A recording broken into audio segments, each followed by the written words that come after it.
Bonjour Laurent, Bonjour Antoine. merci beaucoup de nous accueillir ici. On est au domaine de la Bégude avec une magnifique vue sur la baie de la Ciotat juste derrière nous et la Brulade qui est juste au-dessus de nous. On reviendra sur ces mots qui évoquent beaucoup de choses ici. Avant toute chose, alors on a déjà fait un épisode ensemble, mais pour les personnes qui n'auraient pas écouté ce premier épisode avec Laurent, est-ce que tu peux te présenter? Avec grand plaisir. D'ailleurs, si vous n'avez pas écouté, c'est une grave erreur parce que c'était un très beau Très bon podcast. épisode. Laurent Fortin, je m'occupe de la gestion de tout le portefeuille viticole de la Family Office de Christian Rouleau, qui est le fondateur du groupe Samsic et qui est constitué aujourd'hui de Château d'Auzac, où nous nous sommes rencontrés voilà presque un an. Domaine de la Bégude, dont l'acquisition a été effectuée au mois de septembre dernier, et de deux maisons de négoce qui se trouvent à Bordeaux, Maison Montagnac et Delta Négoce. Magnifique. Alors, on est déjà rentré un peu en détail dans ton parcours, donc comment est-ce que tu en es venu au vin. Donc, on va pas revenir là-dedans. Si ça vous intéresse, et j'en ai aucun doute, retournez écouter le premier épisode qu'on a tourné avec Laurent. Je vous mettrai évidemment le lien de tout ça en description. Et d'ailleurs, pour les personnes qui nous écoutent, sachez que vous pouvez aussi visionner ce podcast puisqu'on a fait les vidéos. On a fait la première vidéo avec Laurent à l'époque à Dozac et c'est à nouveau le cas ici à la Bégude. Donc vous pouvez aussi aller voir à quoi ça ressemble directement sur YouTube. Bon, maintenant que ça s'est dit, venons-en à la Bégude. Comment ça s'est passé ici déjà Comment c'était la première fois que tu es venu ici? Un coup de cœur. Voilà, je vais le résumer très simplement, un coup de cœur. Tu arrives sur une propriété à nul autre pareil, une propriété qui est un ancien monastère qui a été fondé au 7e siècle. Je crois que tu as fait quelques vidéos qui seront présentées lors de l'émission. Une propriété de 300 hectares avec un patrimoine végétal principalement conçu avec du Mourvèdre. Ici, on fait 50% de rouge, 40% de rosé, 10% de blanc. On est la propriété la plus au nord de l'appellation Bandol, l'appellation que l'on voit derrière moi, et également la plus haute en altitude, à plus de 410 mètres d'altitude. Donc voilà ce qui résume ma première visite et ma première découverte de la Bégude. Ça a été un vrai coup de cœur. Christian Rouleau m'avait demandé de trouver une propriété en Provence. La Provence, c'est large. J'en ai visité un certain nombre et je dois dire que lorsque nous sommes arrivés ici, nous sommes tombés amoureux.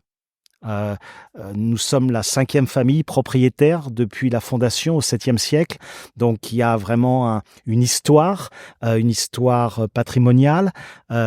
Et on va essayer de faire comme on a fait à Dozac, donner vraiment la quintessence des terroirs, parce qu'ici, de nombreux terroirs sont à la Bégude, la quintessence de chaque terroir sur chaque millésime.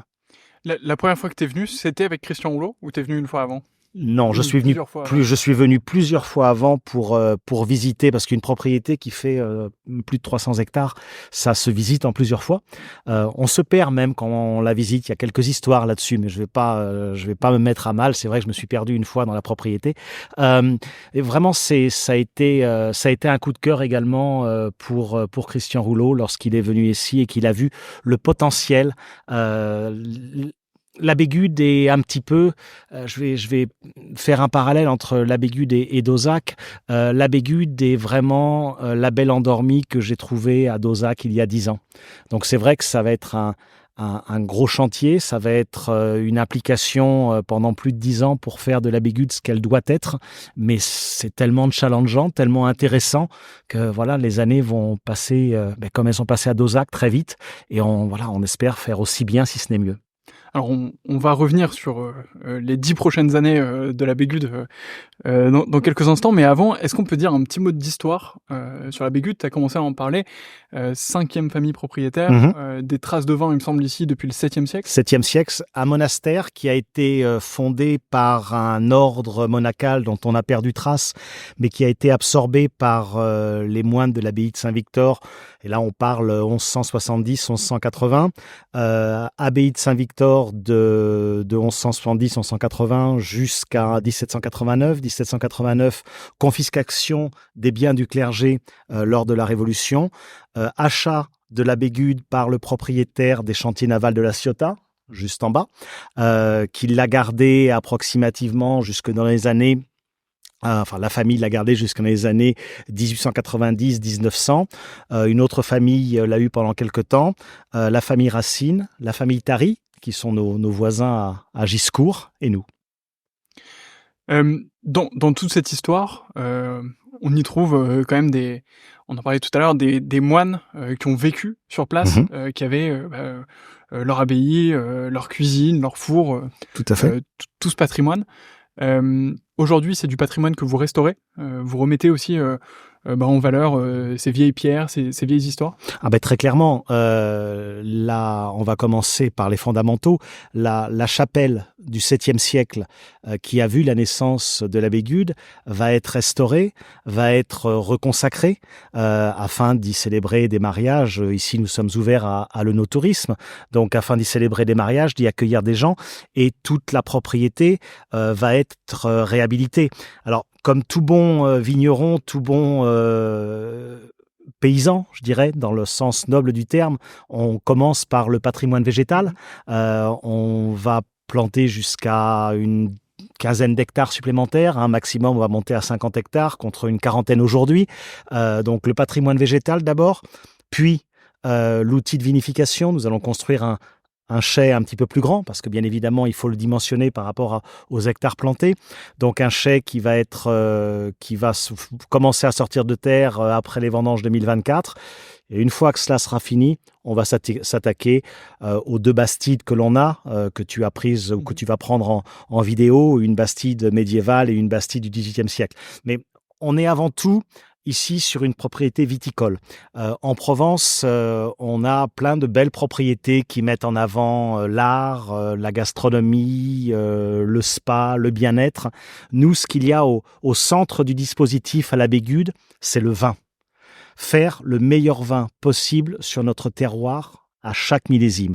Donc pour faire le meilleur vin possible sur notre terroir à chaque millésime, il nous faut un patrimoine végétal qui soit adapté à nos terroirs, à nos différents terroirs, adapté au climat et adapté à notre stratégie de continuer à faire des grands rouges, parce que Bandol, ce sont des grands rouges, Cassis, c'est des grands blancs, comme tu le sais, Bandol, ce sont des grands rouges, des grands rosés, des rosés issus de Mourvèdre qui ont une couleur intense, qui sont des rosés de gastronomie. On n'est pas sur le rosé piscine. D'ailleurs, on en a un exemple dans mon verre ici avec la cuvée Tirsus, qui est un vin nature. Je te le rappelle, Tirsus, c'est le bâton de Bacchus. De Bacchus. Voilà. Je me suis noté là, Bacchus. Tu te l'es noté tout à l'heure. Si vous voulez avoir la référence à tout ça, il faudra aller voir la vidéo dégustation. Donc une petite plaisanterie entre nous. Donc quelque part, on veut vraiment faire les meilleurs vins possibles et on se donne les moyens de faire les meilleurs vins possibles. Dans ce patrimoine, donc, en premier lieu, le patrimoine végétal, la vigne. C'est ce qui est le plus long à pousser. Je te rappelle que pour faire un rouge Bandol, voilà, mais il faut faire un rouge à Bandol, il faut garder à l'esprit qu'on peut récolter un vin rouge issu de Mourvèdre à la 9e feuille, c'est-à-dire 9 ans. Ça, c'est l'âge minimum. Après, 18 mois d'élevage. Donc, il faut bien sûr commencer par le patrimoine végétal. C'est clair. Patrimoine végétal, le patrimoine bâti, donc qu'il soit technique ou historique. Le chai de vinification. Le chai, mais aussi tous les autres éléments qui entourent la chapelle, etc. Bien sûr. Et aussi le patrimoine au sens de la faune et de la flore, qui est un élément qui te tient et vous tient particulièrement à cœur ici, de faire en sorte... vous êtes devenu réserve de chasse. Tout à fait. Tu me disais, l'objectif c'est de aussi stimuler cet environnement, recenser et contribuer à la biodiversité ici. Très clairement, la biodiversité est un de nos combats depuis de très nombreuses années. C'est le cas à Dozac, c'est bien évidemment le cas à l'abbé Gude. Une propriété comme celle-là, de plus de 300 hectares, on se doit de préserver à la fois le biotope, donc la garrigue, tout ce que l'on voit autour de nous, qui fait vraiment le charme de l'abbé Gude, et bien sûr toute la biodiversité. On a entrepris une étude pour connaître toute la biodiversité et elle est absolument fabuleuse à l'abbé Gude. On a des aigles de Bonelli, il y en a 6 couples en France, on en a 3 couples à la Bégude. On a réintroduit des prairies rouges depuis qu'on n'est plus un territoire chassé.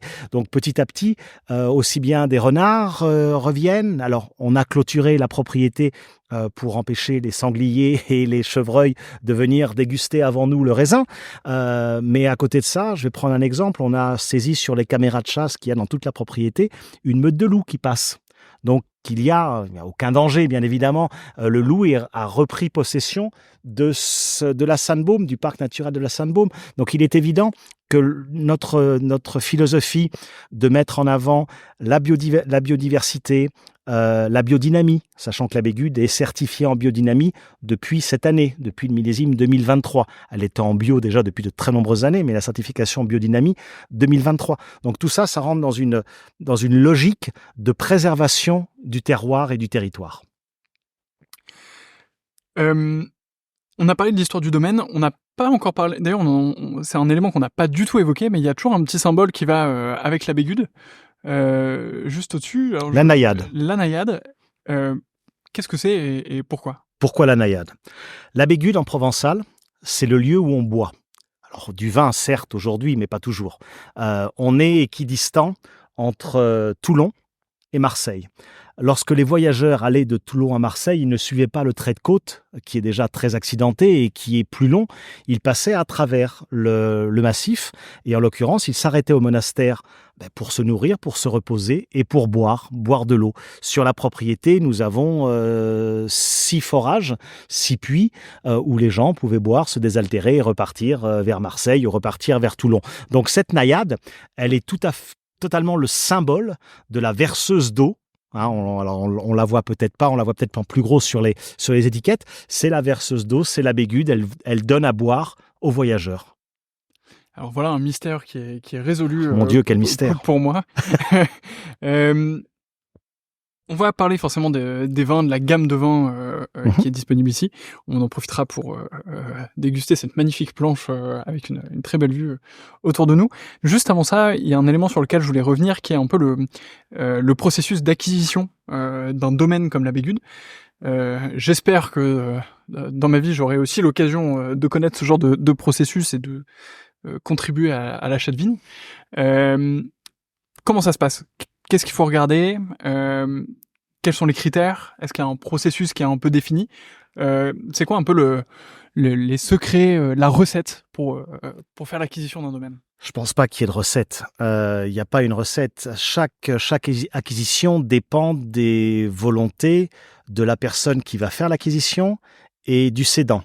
En l'occurrence, avec Christian Rouleau et sa famille, nous souhaitions faire l'acquisition d'un domaine patrimonial. On est ici, comme à Dozac, pour rester, pour développer et faire croître à la fois la qualité des vins et la notoriété. Ça, c'est la partie de l'acquéreur. La partie du cédant, la famille Tari, qui était propriétaire depuis 25 ans, un quart de siècle, c'est long, voulait trouver un acquéreur qui allait continuer la démarche de respect de la biodiversité, de respect du bio qu'avait débuté Guillaume Tari lorsqu'il était à la tête de ce domaine. Donc quelque part, ça n'est pas qu'une question d'argent, c'est une rencontre entre un cédant et un acquéreur, et il faut que les deux philosophies... Il y a beaucoup d'affect lorsque tu achètes un vignoble. Lorsque tu achètes un vignoble, tu n'achètes pas une voiture d'occasion, tu n'achètes pas une maison, tu achètes du vécu, tu achètes un endroit où des gens ont vécu pendant des années et des années, des gens ont travaillé, il y a eu des événements familiaux, il y a eu des moments sur lesquels on ne peut pas faire table rase. Donc il faut qu'il y ait, je vais faire un anglicisme, un meetings of the minds. Il faut qu'il y ait un accord intellectuel, philosophique entre les deux parties. Est-ce que parfois, pas spécialement dans le cas de la Bégude, mais tu as vu passer beaucoup de transactions, est-ce que justement parfois c'est... Comment est-ce que toi tu gères ça en fait ? C'est plutôt ma question, parce que le rationnel, c'est facile à gérer. Enfin, facile. En tout cas, ça se travaille. Enfin, c'est une affaire de travail et de mettre sur la table des choses. Gérer de l'irrationnel, de l'attachement, du vécu, des souvenirs, des choses comme ça, c'est un peu plus difficile. Comment est-ce que tu abordes ça, toi, quand tu es dans ce genre de discussion ? Ça prend du temps. ça prend du temps et il faut donner le temps au temps. Il faut laisser les parties s'exprimer, échanger autour d'un verre de vin et un petit peu décomplexifier tout cela. La famille Tari est restée propriétaire d'une maison qui est à 400 mètres, 500 mètres à vol d'oiseau. Nous sommes lundi. Guillaume est venu boire un verre jeudi soir. Donc, quelque part, il y a encore une proximité de voisinage, même s'il n'est plus sur le domaine. Et je pense qu'il faut laisser ce genre de choses. Il faut laisser un attachement, un échange. J'ai beaucoup à apprendre de lui. Il a géré ce domaine et son patrimoine pendant plus de 25 ans. Donc, comme je le disais dans notre premier podcast, il faut apprendre des sachants et rester très humble. Donc, en l'occurrence, moi, je questionne Guillaume sur tel ou tel terroir. Nous sommes en quasi-veille de vendange. Il est important de savoir comment lui voyait les choses lorsqu'il était à ma place. Donc, quelque part, on essaye d'avoir une transmission et un passage de témoin, un tuilage qui se fait de façon intelligente sur du moyen terme. On va parler des vins, forcément. Avec grand plaisir. Alors, pour les personnes qui nous regardent, on a fait une dégustation extensive avec Laurent et Vincent, qui est le maître de chai. Mais on s'est dit qu'avec ce beau paysage et un petit peu d'échange ensemble, c'était l'occasion pour déguster Thyrsus, donc le rosé et le rouge. On en parlait un peu plus tôt, donc 50% de rouge, 40% de rosé, 10% de blanc. Mm-hmm. Sur le rouge, Mourvèdre. Mourvèdre principalement, Mourvèdre et Carignan principalement, oui. Sur le rosé aussi, en fait. Tout à fait. Et sur le blanc, on a du Roll, si je dis pas de voilà, et de l'Uni blanc. Et de l'Uni blanc. Et de la clairette. Et de la clairette, exactement. Top, bah écoute, je te propose qu'on déguste Thyrsus. C'est bon. Alors, Thyrsus, vin nature, on est préparé une très jolie planche de charcuterie, mais là, je vois que les guêpes sont en train de s'en régaler avant nous. Mais bon, les guêpes, on partage avec la biodiversité. Donc, on est là sur un rosé déjà à ta santé. Merci à toi d'être venu jusqu'à la Bégude. On est sur un rosé nature. Ce que je veux sur un rosé comme Thyrsus, c'est vraiment d'avoir, sur le rosé ou sur le rouge, d'avoir le fruit croquant. On est sur un rosé à une couleur très dense, qui est un rosé de gastronomie.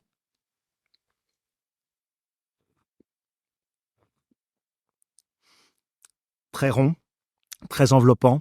On est sur une belle longueur en bouche, une petite épice à la fin.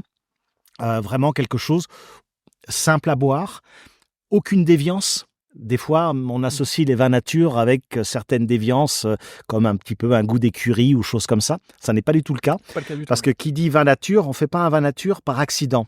On fait un vin nature, mais on suit les analyses de façon à ce que ça ne parte pas sur des arômes un peu déviants. Donc, on est sur un vin qui est fort agréable et qui est très agréable à l'apéritif.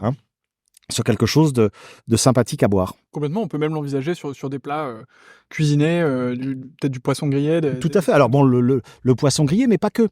On est sur un Mourvèdre. Donc quelque part, on peut vraiment imaginer ça sur un plat asiatique, un plat épicé.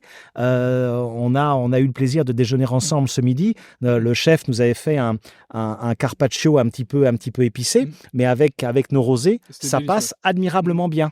Parce que justement, ce sont des rosés de gastronomie. On n'est pas sur le rosé piscine, où on met 10 glaçons dedans et puis on verse et on ne sait pas trop ce qu'on boit.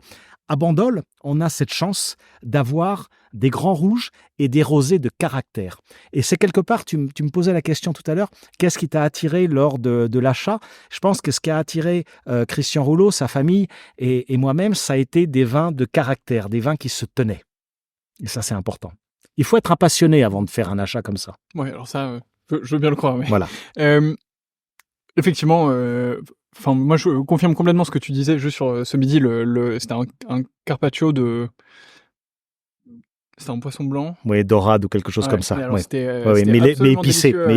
C'était absolument délicieux avec le rosé. C'était vraiment incroyable. Parmi les rosés, il y a un rosé qui est aussi assez emblématique de la Bégude, qui est Irréductible. Irréductible, tout à fait. Est-ce que tu peux aussi revenir un peu sur son histoire ? Parce qu'il a une histoire un peu cocasse. Il a une histoire un petit peu cocasse. Irréductible a été, pendant de très nombreuses années, hors de l'appellation Bandol, car peut-être un petit peu trop coloré pour les critères de l'appellation, jusqu'au moment où le Wine Spectator l'a voté. Parce que le Wine Spectator, un grand journal américain de vin et spiritueux qui déguste à l'aveugle, l'a voté en 2011 plus grand rosé du monde. Et là, les cieux se sont ouverts et il est devenu un Bandol. Sachant que Guillaume et sa famille n'ont jamais changé l'assemblage, il est resté, voilà.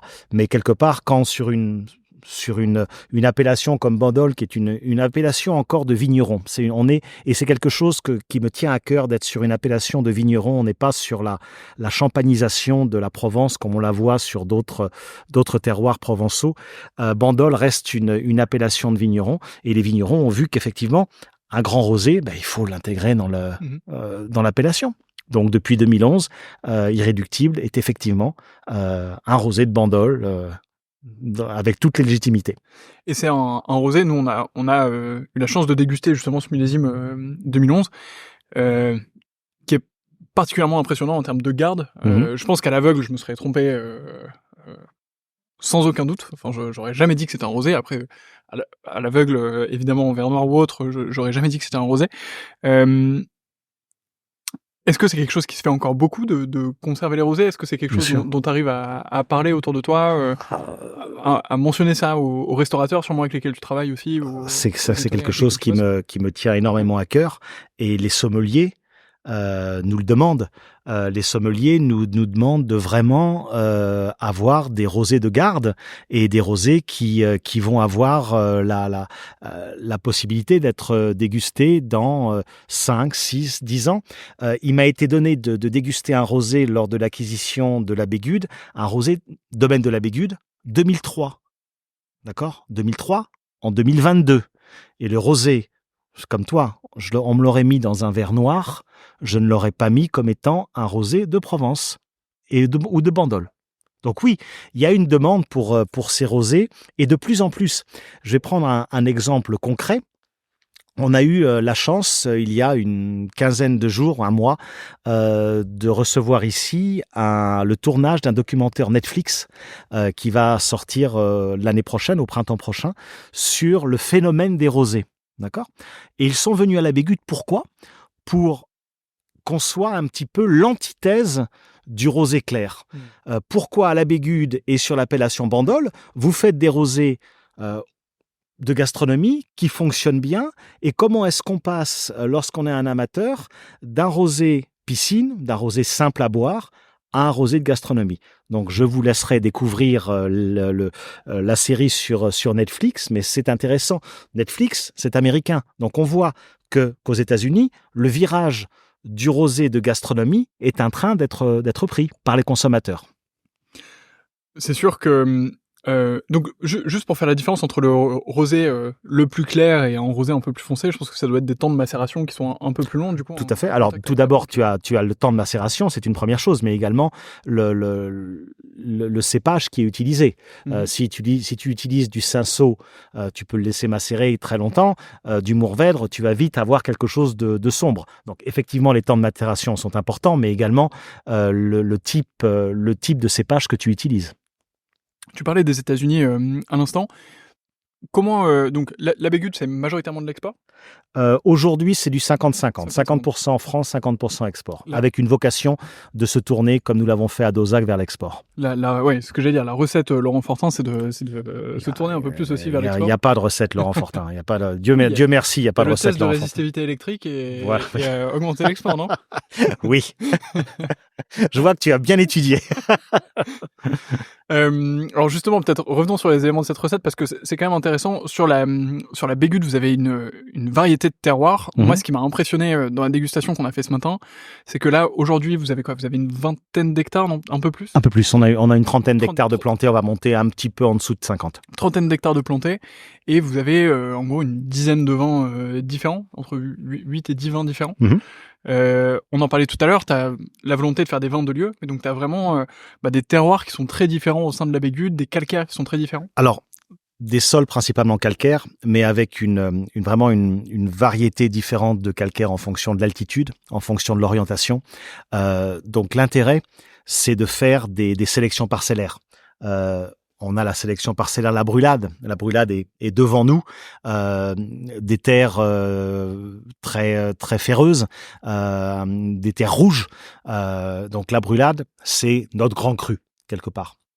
Après, tu as dans toutes les parcelles des spécificités, et certaines sont telles qu'on pourra aisément dans quelques années vinifier de l'intraparcellaire et des micro-parcelles.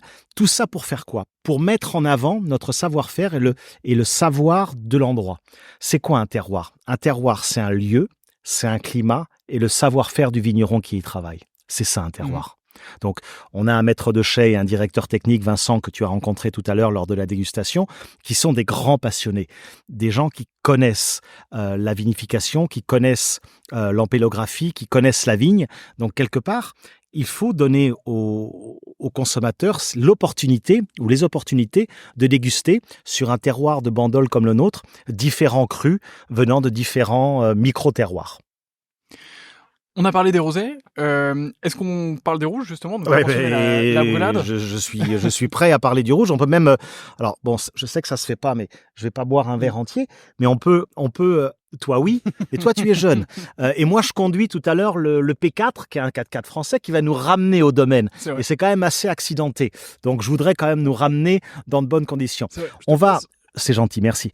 Je te le sers. Donc, Thyrsus. Là, on est à 100% Mourvèdre, hein, élevé en amphore. Alors pourquoi élevé en amphore? Parce que sur ce vin, nous avons souhaité vraiment un fruit croquant. Hein. Donc c'est fait sur la Bégude. On est en IGP Méditerranée, hors de l'appellation. Pourquoi? Parce que l'appellation Bandol, nous ne pouvons pas être, ce sont les décrets de l'appellation, nous ne pouvons pas être 100% Mourvèdre. Il faut que ce soit un assemblage de au moins 2 cépages. Il faut que tu aies du bois? Non, il faut que tu aies du bois, il faut que tu aies un élevage de 18 mois en bois. Là, on a choisi, nous, d'avoir l'expression du fruit. On veut quelque chose qui soit vraiment gourmand.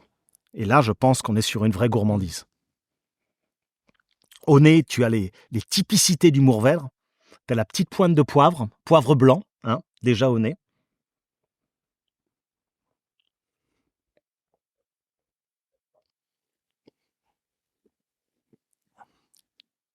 Une bouche très délicate. Tu as l'impression de croquer un grain de raisin qui vient d'être récolté. C'est la volonté. Un léger finish salin, hein, qui appelle la deuxième gorgée. Vraiment, on est sur quelque chose qui va parfaitement... L'amphore va parfaitement au Mourvèdre. Ça apporte cette micro-oxygénation dont le Mourvèdre a besoin. Encore une fois, un parallèle entre le Cabernet Sauvignon, que je connais bien dans un terroir margalais, et le Mourvèdre. Tous les deux ont besoin d'oxygène.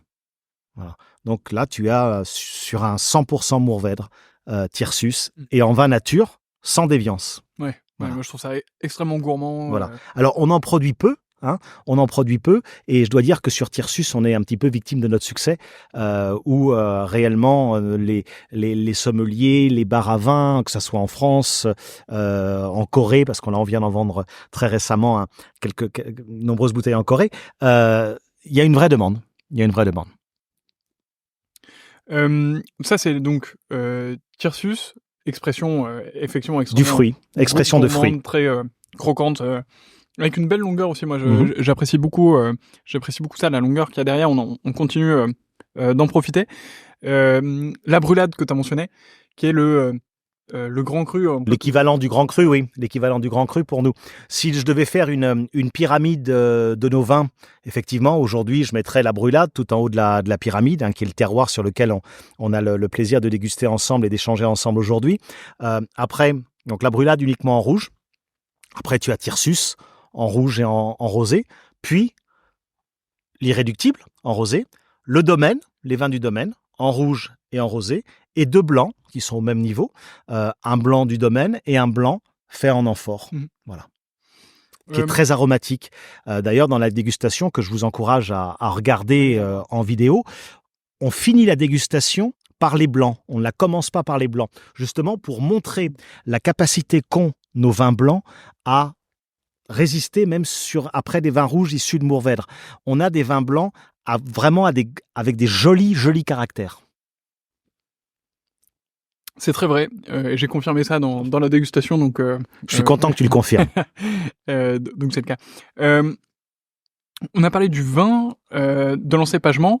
Dans tout ce qu'on peut voir ici, il y a beaucoup de symboles mythologiques. Alors j'ai pas révisé ma mythologie justement avant de venir, mais on a Tirsius, on a Prométhée, notamment. Donc Prométhée qui a un point de vue un petit peu plus haut, qui est magnifique aussi.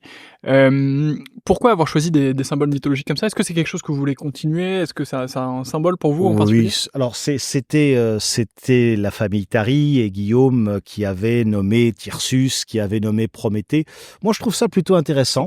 La mythologie, c'est de l'autre côté de la Méditerranée. C'est la Grèce, hein. Donc il y a la civilisation, elle est des deux côtés de la Méditerranée. Je pense que c'est intéressant. C'est intéressant de continuer peut-être si on a une cuvée un jour à appeler en utilisant la mythologie grecque, pourquoi pas. Très franchement, c'est pas tout à fait en haut de la liste des choses à faire. Aujourd'hui, donc, il y a le château d'Ozac et la Bégude. Comment est-ce que tu vois les interactions entre ces deux domaines? Moi, je trouve qu'il y a un élément intéressant parce qu'il y a une sorte de continuité de gamme ou de rupture de gamme, on le voit comme on veut, avec un domaine margalais classé en 1855 qui est peut-être un élément attendu, même si vous êtes des innovants, mais qui est quelque chose qu'on connaît entre guillemets, ou en tout cas qui est dans des canons assez classiques.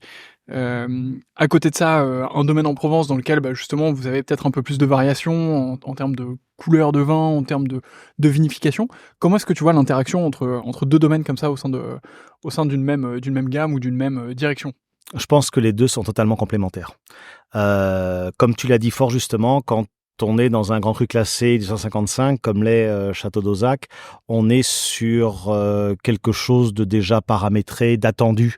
On sait qu'on va avoir des pelouses immaculées, on sait qu'on va être servi avec de l'argenterie, on sait qu'on va avoir des grands vins, on sait que les méthodologies de vinification sont au top du top, on sait que les terroirs sont connus et reconnus depuis des centaines d'années. Lorsqu'on arrive ici, je vais reprendre ma réponse à la première question que tu m'as posée, c'est le coup de cœur. On arrive sur quelque chose avec une vue comme ça, avec une vue sur la baie de la Ciotat, avec des terroirs à nul autre pareil. Quelque part, les deux sont complémentaires et on s'aperçoit que nos importateurs à d'Ozac, qui sont les grands spécialistes des grands vins à travers le monde, s'intéressent à la Bégude et aux différents vins qui sont à la Bégude.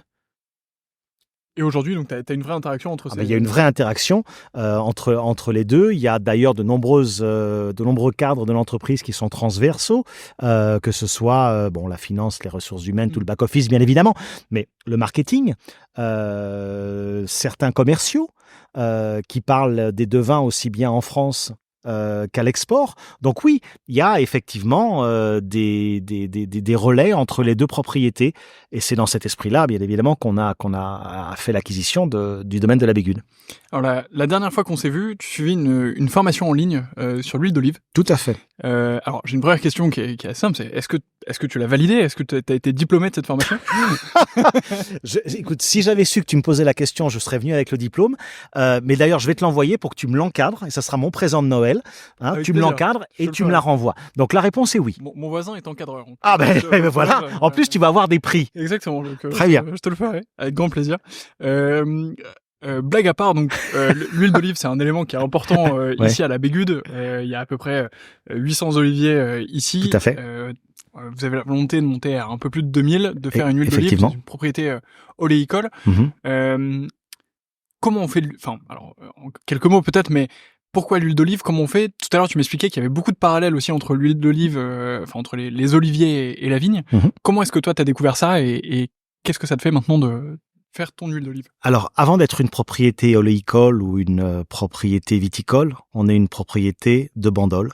Et à Bandol, toutes les propriétés, quand tu te promènes, ont de la vigne et de l'huile d'olive, des oliviers. Les oliviers font partie de la culture de Bandol font partie de la culture provençale. Donc, il est normal de s'y intéresser.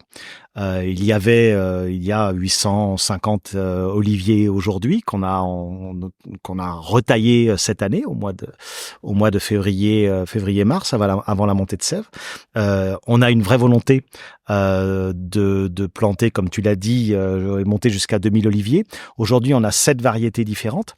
Et quelque part, cette variété différente, on produit une seule huile d'olive. Pourquoi ? Parce que c'est comme le vin, c'est un assemblage. Et dans cet assemblage, moi je veux une huile d'olive qui soit, encore une fois, et je me répète, mais la réflexion du terroir qu'est la Bégude. Donc on a une huile d'olive qui n'est ni trop fruitée, ni trop florale. On a une huile d'olive qui incarne la sophistication de la Bégude et le terroir de la Bégude. Donc quelque part, la vigne et l'olive sont complémentaires. On a une parcelle où je t'emmènerai tout à l'heure lorsque nous redescendrons vers la propriété, où tu as plusieurs rangs de vignes et au milieu, les oliviers qui sont là depuis 100 ans. Et les deux travaillent en symbiose totale. La vigne a son réseau racinaire très profond, l'olivier son réseau racinaire superficiel. Et les deux ne s'embêtent pas l'un à l'autre et on produit sur cette parcelle une excellente huile d'olive et un excellent vin. Comment est-ce qu'on vend de l'huile d'olive ? Est-ce qu'on la vend de la même manière que le vin ? C'est-à-dire que est-ce que tu vas voir des restaurants prestigieux, étoilés, tu leur dis voilà, j'ai une belle gamme de vins, des beaux vins, etc. Et en plus de ça, j'ai une bonne huile d'olive qui va avec. Est-ce que on les trouve complètement ailleurs ? Comment est-ce que tu vois cette commercialisation de l'huile d'olive ? Alors, je vais peut-être te choquer. L'huile d'olive ne se vend pas. Ah. On nous la demande. Ah oui. Ouais, on nous la demande. Pratique, ça. On a une chance inouïe. Il y a quelques beaux domaines d'huile d'olive en Provence. Il y en a qui sont médaillés tous les ans au concours agricole. Et c'est exactement le même discours qu'elles te tiendront. Lorsque tu fais une bonne huile d'olive, on viendra te la demander. Et c'est le cas aujourd'hui. Aujourd'hui, le millésime d'huile d'olive qu'on a fait en 2022, j'en ai quelques bouteilles pour la famille, les amis et un petit peu au caveau. C'est tout. On a déjà tout vendu. Donc, quand un restaurateur achète notre vin, est amoureux de la Bégude, il veut notre huile d'olive, le prix on va rester dans le raisonnable, mais le prix n'est pas une question. Il sait que l'huile d'olive de la Bégude sera en lien avec le vin, donc sera hyper qualitatif. Donc c'est, je veux une caisse d'huile d'olive que tu mettras sur la prochaine commande. Et c'est comme ça que ça fonctionne. Sur les huiles d'olive, justement, tu l'as mentionné là en parlant de millésime, mais c'est inscrit huile d'olive de la Bégude 2022. Est-ce que ça se garde aussi ? Bien sûr, bien sûr. L'huile d'olive se garde, bien sûr. Tu as des effets millésimes sur l'huile d'olive ? Oui, comme sur la vigne, comme sur le vin. Tu as l'effet millésime. Une année, on va prendre des exemples totalement opposés. Une année où il a beaucoup plu, tu n'auras pas la même huile d'olive qu'une année où on a eu de la sécheresse. Tu auras une plus grande concentration si tu as de la sécheresse et une plus grande dilution si tu as beaucoup d'eau.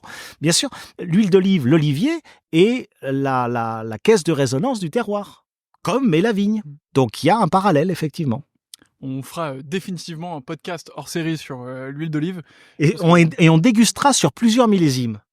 Ah bah alors, avec non mais plaisir. Voilà, on dégustera sur plusieurs millésimes et tu pourras voir qu'il y a effectivement des différences. Ultra intéressant. Alors là, pour le coup, moi je suis entièrement novice en termes d'huile d'olive. T'es pas encore diplômé, toi, hein ? Je suis pas encore diplômé, pour le coup. Je veux bien que tu m'envoies ta formation. Avec grand plaisir, avec grand plaisir. Et je t'enverrai aussi le diplôme encadré. Le diplôme encadré une fois que c'est fait. on fera notre remise des diplômes. Avec grand ensemble. Aujourd'hui, t'es de plus en plus occupé. Donc, il y a 10 ans, il y avait que Dozac, entre guillemets, et c'est déjà pas mal. Aujourd'hui, il y a Dozac, la Bégude, des maisons de négoce. Comment ça se passe ? Et surtout, est-ce qu'il y a une suite encore à tout ça ? Est-ce qu'il y a une suite encore à tout ça ? Là, je vais faire Joker. J'ai pas l'habitude de faire Joker, mais je vais faire Joker sans nécessairement tout te dire. Il est clair que Christian Rouleau souhaite que le pôle viticole continue à croître en termes d'actifs. Donc, va-t-on s'arrêter là ? Vraisemblablement pas. mais on ne va pas non plus acquérir n'importe quoi. Ça nous a demandé quand même presque 18 mois de négociations pour arriver à nos fins avec le domaine de la Bégude. Il y a quand même beaucoup de travail à accomplir. La tâche est dure au domaine de la Bégude. J'ai la chance d'être entouré de collaborateurs qui sont extrêmement motivés et extrêmement présents à toutes les étapes du domaine, que ce soit ici ou à Dozac, bien évidemment. Donc, la prochaine propriété, oui, on regarde. Effectivement, alors on regarde Rive Droite à Bordeaux, on regarde la vallée du Rhône, je ne vais pas être trop spécifique non plus, on regarde différentes choses. Il y aura, est-ce que c'est tout de suite, est-ce que c'est dans 3 ans, est-ce que c'est dans 5 ans, je suis incapable de te le dire, mais il faudra que ça soit le coup de cœur et que ce soit un achat patrimonial. Bon bah alors si des personnes nous écoutent et que vous avez ça en stock, Laurent m'a promis une rémunération d'apporteur d'affaires. J'applique, et une bouteille d'huile d'olive. Et une bouteille d'huile d'olive sur un millésime ancien en plus, donc soyez sympa avec moi. Mais bah, c'est noté. On a évoqué beaucoup de choses. Est-ce qu'il y a un sujet qu'on aurait manqué, quelque chose qui te tient au cœur sur la Bégude qu'on n'aurait pas mentionné? Quelque chose qui me tient à cœur tout me tient à cœur à la Bégude et tout me tient à cœur à Dozac. Tu sais, j'ai 2 filles. Aujourd'hui, j'ai 2 propriétés. Il n'y en a pas une que j'aime plus que l'autre. Qu'est-ce qu'on n'a pas abordé? Je crois qu'on a abordé beaucoup de choses. Le no-tourisme, peut-être, si je peux dire quelques mots sur le no-tourisme. Parce qu'une propriété viticole ou oléicole ou une propriété ne peut pas être une propriété si elle n'est pas ouverte au public. Donc, on a pris la décision. On est en train de se faire manger par les insectes. On a pris la décision de vraiment réouvrir la Bégude pour des événements corporate, pour des événements privés type mariage, etc. Et pour la visite d'un couple, d'une famille qui veulent voir à quoi ressemble une vraie propriété viticole dans une appellation mythique qui est Bandol. Donc vraiment, on va développer ou redévelopper le no-tourisme comme on l'a fait à Dozac voici de nombreuses années. Entendu. Et ben alors, le message est passé. Si vous voulez venir profiter vous êtes les bienvenus. De ces magnifiques panoramas, vous avez la Ciotat juste en bas qui est très très accessible. Saint-Cyr-sur-Mer qui est tout près. Bandol qui est tout près, tout à fait, tout à fait. Ça se fait très bien. Vous pouvez vous baigner, passer l'après-midi ici. Aller dans les calanques. Aller dans les calanques, exactement. C'est testé et approuvé pour le coup, donc n'hésitez pas. Entendu. Écoute, je pense qu'on a fait un bon tour de tout ce qui se passe ici à la Bégude, de toutes ces nouveautés. En un an, il s'en est passé des choses quand même entre la dernière fois qu'on s'est vu et aujourd'hui. Tu nous as réservé 12 mois de travail, mais aussi de surprises et de découvertes. Il me reste 3 questions qui sont assez traditionnelles dans ce podcast. La première, c'est est-ce que tu as une dégustation coup de cœur récente? Oui, absolument. 2014, Claude l'Oratoire, Saint-Émilion. C'est quelque chose qui m'a apporté beaucoup d'émotions. Une dégustation que j'ai faite à la maison avec des amis, un vin que je connaissais de nom parce que tout le monde connaît le Clos de l'Oratoire à Saint-Émilion, et vraiment une grande émotion de dégustation. Je pensais pas trouver ce vin à ce niveau qualitatif. Magnifique. Là, j'avais pas préparé la réponse, mais ça m'est vraiment, c'est quelque chose. Tout de suite. Souvent, ça reste ce genre d'émotion, c'est ce genre de choses qui restent, donc je te comprends complètement. Est-ce que tu as un livre sur le vin à me recommander? Que j'ai lu récemment, non. Je suis désolé. Je suis pas du tout sur des livres sur le vin en ce moment. T'es sur des livres sur quoi? Sur le sport automobile. On est très proche du circuit du Castellet. Donc, je me documente beaucoup sur les écuries de véhicules qui sont au Castellet. Voilà. Alors, je continue à lire, bien sûr, la RVF et autres VS News, etc. de l'industrie du vin et les bétanes de sauve et tous les gens qui font et qui nous aident à croître. Mais un livre à te recommander sur le vin aujourd'hui, j'en suis absolument j'aurais dû réviser quand même tout ça. Hein. Et qu'est-ce que tu vas me demander d'autre? C'est pas très grave. Oui, alors effectivement, juste on l'a pas mentionné juste sur le Castellet, mais c'est vrai que il y a le circuit automobile qui est juste à côté. Il y a le circuit automobile du Castellet qui est à vol d'oiseau à 3 km. Ça peut vous attirer du monde, ça fait un bon combo. Oui. Ou à l'inverse, vous pouvez attirer du monde au circuit. Je pense que c'est l'inverse. On va rester très humble. Okay. Je pense qu'ils sont un petit peu plus connus. Il y a peut-être juste le Bol d'Or et le Grand Prix de France qui tournent, mais à part ça, voilà. En tout cas, magnifique circuit, ça vous fait une excuse de plus pour venir dans la région.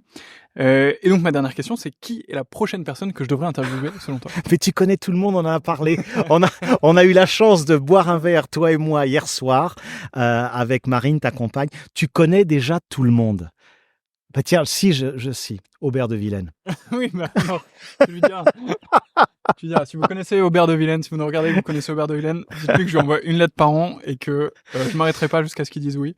Mais il dira oui parce que c'est quelqu'un de très bien. Voilà. Mais s'il nous écoute et s'il veut le prouver, il a l'occasion de le faire. Et tu me rapporteras des échantillons. Oui, de sa gamme assez complète. Avec plaisir. Laurent, merci beaucoup pour tout ça. Je pense qu'on a fait un beau tour. Dernière question de curiosité. Est-ce que Christian a écouté le podcast qu'on a fait ensemble? Est-ce que Christian Roulant a écouté le podcast qu'on a fait, tu penses? Je pense qu'il l'a fait. Oui, je pense. Il t'en a pas parlé? Non, mais il écoute, il se documente, c'est un passionné. Et il se documente beaucoup sur la vigne, sur le vin, sur toutes ses activités, parce qu'elles sont nombreuses, les activités hôtelières, les thalassothérapie, l'immobilier, etc. Et bien sûr, le groupe Samsic. Je suis à 90% certain, mais je lui demanderai. Et ben alors, on est à la fin du podcast. Donc, si tu veux cacher un message secret maintenant et vérifier qu'il a fait la complétude de l'écoute. C'est le moment idéal. Je ne veux pas cacher de message secret à Christian Rouleau, que je respecte beaucoup. Mais je lui poserai la question et si on se revoit, j'aurai la réponse à cette question. Eh ben, écoute, avec plaisir. Merci Laurent pour tout ça. C'était un grand plaisir de venir à la Bégude, de découvrir tout ça ensemble. Encore merci pour ton accueil. Pour les personnes qui nous écoutent, qui nous regardent, alors si vous nous écoutez, c'est déjà très bien, mais passez sur YouTube juste pour nous regarder, d'autant plus si vous êtes resté jusqu'à la fin de cet épisode. Même si vous voulez faire juste 3 minutes sur YouTube parce que on est dans un paysage avec un panorama qui vaut le coup d'être regardé. Donc venez voir ça sur YouTube, abonnez-vous à la chaîne YouTube. Évidemment, partagez cet épisode autour de vous. Partagez cet épisode à vos amis qui pratiquent le rosé piscine mais qui ne connaissent pas encore le rosé de gastronomie et qui devraient venir le découvrir ici. Laurent, encore merci pour tout ça et à bientôt. Merci, à très bientôt. Au plaisir de vous recevoir à nouveau tous les deux, peut-être dans une autre propriété, qui sait. L'année prochaine. Ou l'année d'après. À bientôt. Allez, c'est noté, à bientôt. Au revoir. Perfect. Et ben merci beaucoup. Mais merci à vous.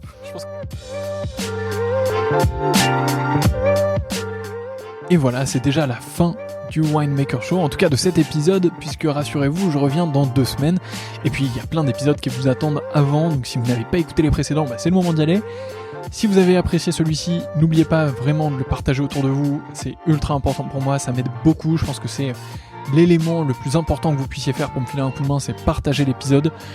Parlez-en sur LinkedIn, parlez-en sur Facebook, parlez-en sur Instagram, bref, faites juste une publication qui dit « J'ai adoré cet épisode, j'ai découvert telle personne », taguez-moi si vous voulez, je serais ravi d'échanger avec vous. D'ailleurs, si vous voulez qu'on échange ensemble, vous avez sûrement mon LinkedIn, mon Instagram dans la description, donc envoyez-moi un message, je serais ravi de parler un peu avec vous, de savoir ce que vous faites, de savoir ce que vous avez pensé de cet épisode aussi, c'est important pour moi. Donc n'hésitez pas à me contacter. Je vous souhaite le meilleur, on se dit à dans 2 semaines avec un nouvel épisode du Winemaker Show, et à très bientôt, salut.